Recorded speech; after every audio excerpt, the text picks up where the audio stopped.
Gustazu erreka hau. Badoa, lasai-lasai. Entzun ostoen zurrumurrua, haizeak lastantzen ditu. Entzun txoritxoak, entzun igelak. Sentitu belarra, isiltasuna da nagusi. Bakea. Arnasa sakon hartu eta, bai, hemen bizi daiteke. Basoak ezinbestekoak dira munduan bizitza posible izateko. Basorik gabe ez legoke bizitzarik. Mendez mende gizakiak basoak zaindu eta ustiatu izan ditu, baina azken mendeotan agintariek neurririk gabeko deforestazio prozesua bultzatu dute, eta ondorioak begibistakoak dira. Oraindik bizirik dirauten basoak munduaren birikak dira, eta batez ere Amazonia. Amazonia da munduan bizitza posible egiten duen birika, mundua arnas berritzen duen oiana. Euskararen kasuan antzeko zerbait gertatzen da. Hizkuntza orok baldintza jakin batzuk behar ditu garatu eta bizirauteko. Eta gure hizkuntzaren kasuan baldintza horiek desagerraraztea helburu zuten hizkuntza politikak garatu dira eta garatzen dira. Deforestazio politika ankerrak.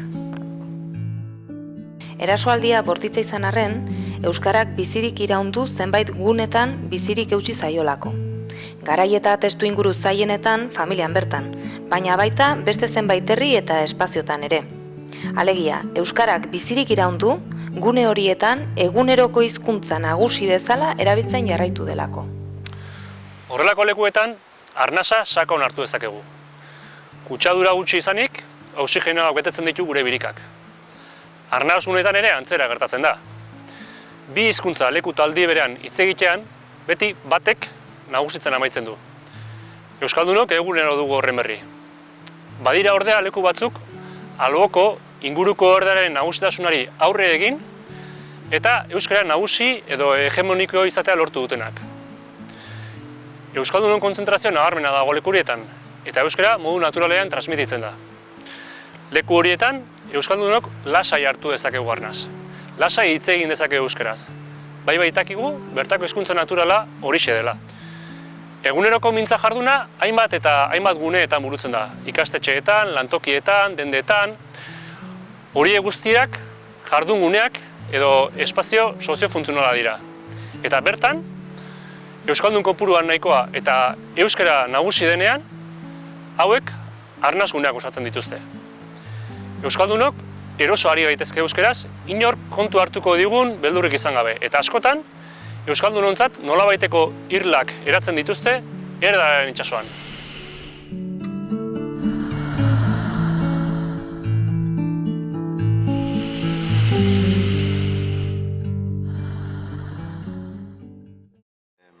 Orduan, Gabriel Aresti Euskaltegian lanean ziren irakasle batzuk, irakasle aurreratu batzuk esango nukenik, konturatu ziren, eskolak ematen zituztela eta jende asko zelan edo alan euskaldundu egiten zutela, baina behin euskaldundutakoan ez zeukatela batere aukerarik euskaraz bizitzeko, euskararen mundu hortan murgiltzeko, eta eurak ere, euskaldun bezala, ez zeukatela batere topagunerik, erreferentziagunerik beren euskalduntasuna gauzatzeko. Eta hasi ziren halako toki baten bila, gainera kontutan hartuta, Bilbon uste zen, baina euskaldun gehiago ere bazdirela, eta haiek oso sakabanatuta eta batez ere oso deserrotuta zeudela, eta bazutela bilgune baten beharra. Orduan hasieratik, helburu xede horrekin jaio zen kafe antzokia, eta urteen poderioz, bere asmoa, modu apalean bada ere, bete duela esango nukenik. Lortu duelako, euskaldun berri horiek, orduko euskaldun berri horiek euki dezatela toki bat, eta euskaldunok nolabait honako bidea ikasi dugu, eta euskaraz gauzatu nahi ditugunean gure bizitzako funtzio asko, hasi ludikotasunetik eta kulturaren beharretaraino eta lan kontuak eta honen inguruan gauzatzen dira. Beraz, dudarik ez daukat, hemen arnasgune bat daukagula, Bilboko arnasgune txiki bat. hau polita da, erdaldunek ere ulertu dute euskaldunok onelako arnazguneak behar ditugula, kafe antzokia bezalako arnazguneak behar ditugula, eta kanpoko lagunak Bilbora ekartzen dituztela eta erakusten dieten lekua, bertakoa delako, benetakoa delako, egiazkoa delako, hause izaten da. Eramango zaitut euskaldunen toki batera, kafe antzokia deitzen dena. Eta harrotasunez, beren erdaltasun horretatik erakusten diete. Horrek esan nahi du, eredu egokia egin dugula gure ustez. Ez dela izan geto bat, ez dela izan aparteko toki bat. Gure izatean oinarrituta, gure izatean ondo finkatuta, jakin dugula herritarrei erakusten zer garen. Gaur egun oso gauza bitxia, polita gertatzen da, ikasle etorri ziren horietako batzuk, gaur egun lankide ditugu kafe antzokian, dela zerbitzari gisa, irakasle gisa, erratilari gisa, eta nolabait, erdal mundu batetik etorri ziren lagun horiek, gaur egun erabat integratuta daude euskal munduan, bertatik bertara bizi dute, hortik bizi dira eta hortan bizi dira.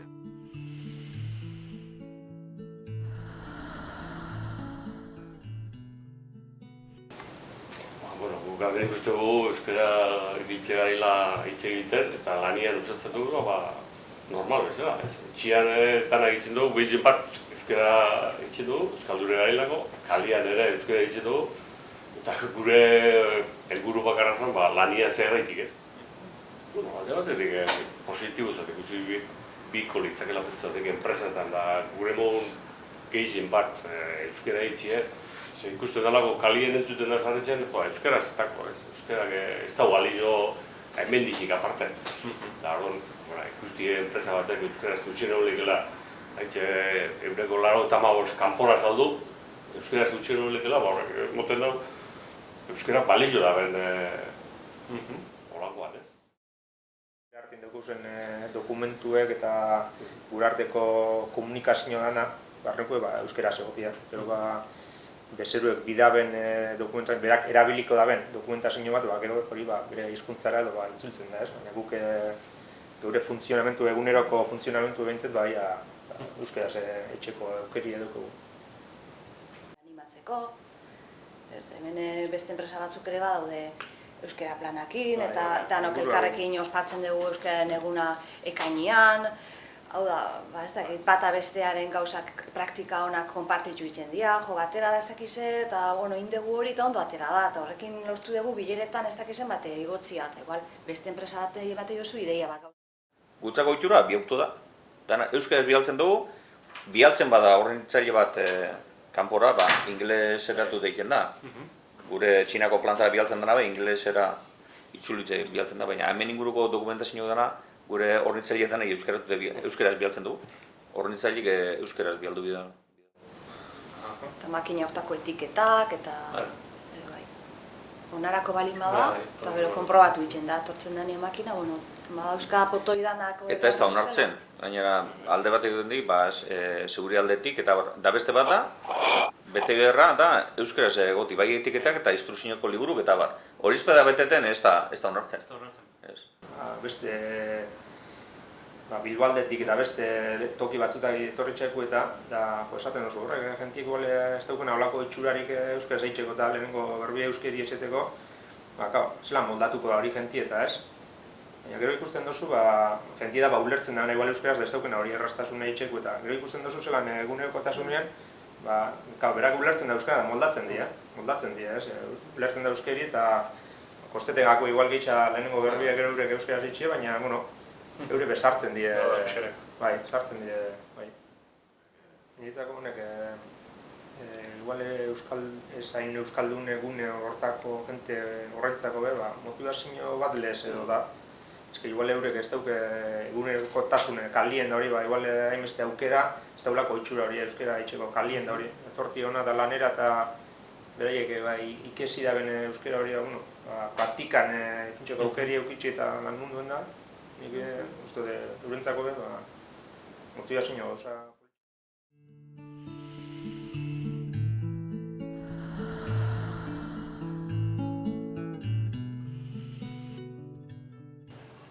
Guretzako arnasgune izatea bada, azkenean gu hezkuntza komunitate bat gara. Ikastola batean irakasle eta ikasle ez gain, dauzkagu ere gurasoak, eta guretzako garrantzitsua da, ez bakarrik ikastola barruan ikasleekin daukagun espazio horietan euskaraz hitz egitea, baizik eta ikastolak bere esparru guztietan euskaraz funtzionatzea. Eta bermatzea baita ere gurasoekin egiten ditugun hartu eman horiek ere euskaraz izatea, zuzendaritza batzordeak elkartzen direnean euskararen presentzia ziurtatzea, edo kanpora begira dauzkagun eragile ezberdinekin eta gure hornitzaileekin eta beste eragile batzuekin ere daukagun hartu eman hori euskara hutsean izatea, eta zentzu horretan gainera nik uste dut badaukagula hizkuntza proiektu bat zehazten dituena, nolakoak izan behar diren harreman guzti horiek, bai, ikastola osatzen dugun komunitate osoaren arteko harremana nola izan behar den, eta zentzu horretan bermatzen dugula neurri handi batean, hemen euskara hutsean funtzionatze hori. Hizkuntza proiektua, ikasle eleanitzak ezten ditugulako, baina momentu batean oso garrantzitsua iruditu zitzaigun eleaniztasun horren gainetik euskalduntasuna indartzea. Eta euskalduntasun hori indartu nahian sortzen da ikastolen hizkuntza proiektua. Guretzako komunitatea da arnasgune izatearen gakoa. Hizkuntzak hiztuna behar du eta hiztunak komunitatea. Norberak erabakitzeagatik euskaraz hitz egin nahi duela, ez badauka non eta norekin, ez da nahikoa. Orduan horren bidetik eta ideia hori kontuan izan da, erabakitzen dugu momentu batean gune guztiak eta ez bakarrik gela barrukoak euskaldundu behar ditugula. Hasiera batean badirudielako ikastola izanik, D ereduan lan egiten duen ikastetxe izanik, ja euskara bermatua dagoela. Eta badaude beste alor asko hortik kanpo gelditzen zaizkigunak. Orduan proiektu horren barruan txertatzen ditugu gainerako guzti horiek, gelaz kanpoko eremuak, eremu instituzionalak eta bar, eta horrazten gara pixka bat guzti hortan lanean ikastetxe barruan eta baita ikastetxetik kanpo ere. Herriko Euskal Herrian euskarazekin kontaktuan, elkarlanean, zenbait proiektu daudenean konpartituz, eta bar. Eskolaz kanpoko jarduera bat antolatzen dugunean adibidez, ziurtatzen dugu beti ikaslekin kontaktuan egon behar diren pertsonak euskaldunak izatea, adibidez museo batera deitzen baduzu, guke kanpora begira ere, eskakizun hori luzatzea garrantzitsua iruditzen zaigulako, ez guretzat bakarrik, baita kanpotik sortzen den jarrera, ikuspegia, aldadadin ere bai ezakit. Hortaz, espazio soziofuntzionalak ere arnasguneak izan daitezke, eta horrelako arnasgune ugari elkarren ondoan, elkar harremanean aritu ahala, arnasgune handiagoak edota arnasgune geografikoak eratu ditzakete. Aditu askok esana da, hizkuntza bat desagertu ez dadin, beharrezko dela sentitu behar dugula.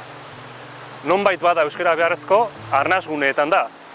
Bertaratzen den edonork, euskaraz jarduteko gizarte araua inplizituki jasotzen baitu.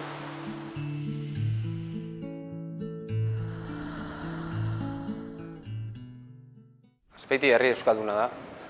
Azkenean 80%tik, herritarren 80%tik gora euskara hutsean bizitzeko, udaletxeekin harremanak euskara hutsean egiteko, enpresatan euskara ziteko eta kalean euskara ziteko, azkenean politika aktibo bat eta kontziente bat egonda horren atzetik, ez?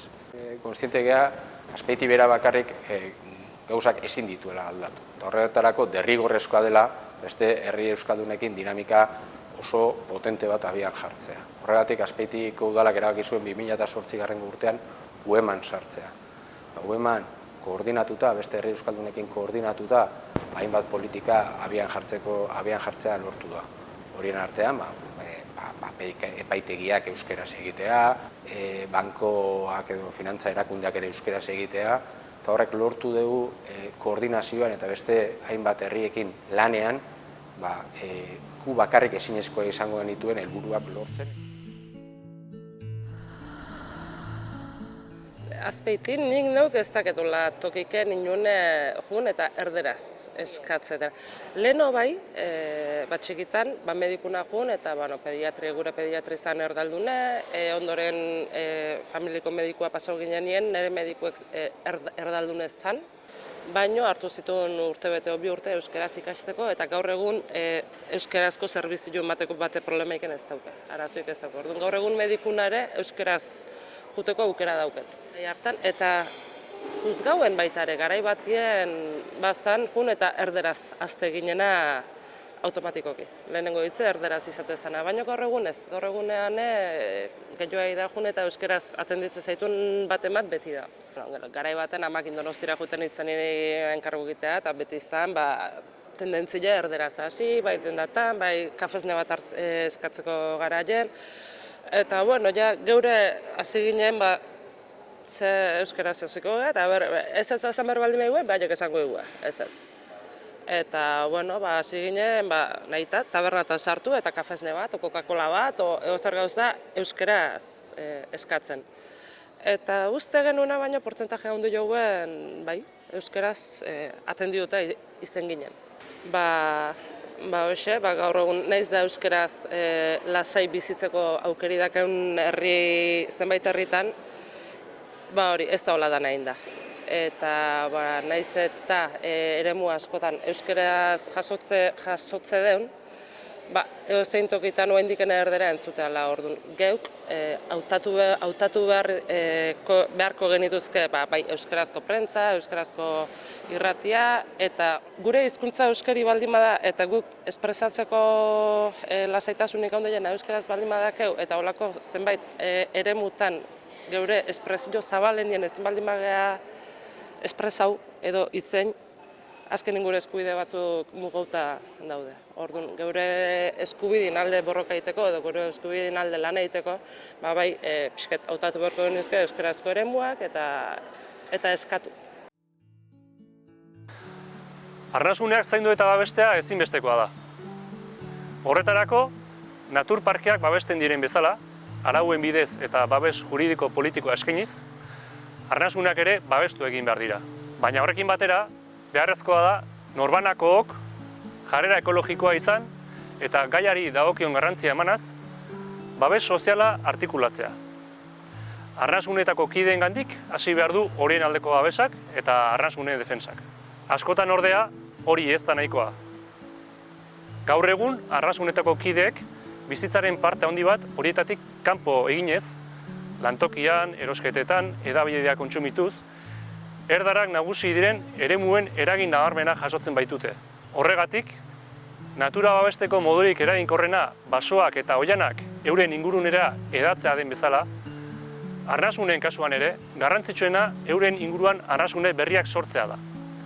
Horrela, euskarari ezartzen zaion galera prozesuari aurre eginez, eta eustorma berriak eraikiz. Azken finean, euskararen normalizaziorako aukera bakarra, arnasguneen galera prozesua geratu eta euskararen lurralde osora arnasgune berriak edatzea baita.